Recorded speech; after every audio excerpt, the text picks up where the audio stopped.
महापुरुष अच्युतानंद जी की जय। सुधी जानी ज्ञानी गुणी मंडली आज अध्याय आलोचना को आपण मान स्वागत जनाऊँ।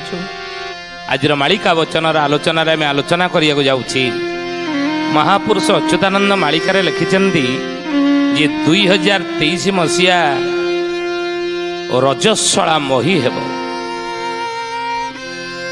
एवं महापुरुष लिखिं दिव्य सिंह 54 रजस्वला मही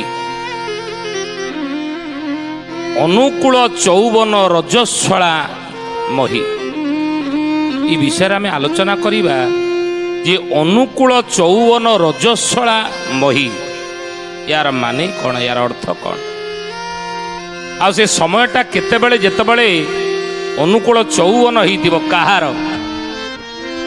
रजस्वला मही कहले कौन आज मालिका वचन आलोचन रे हे ज्ञानी गुणी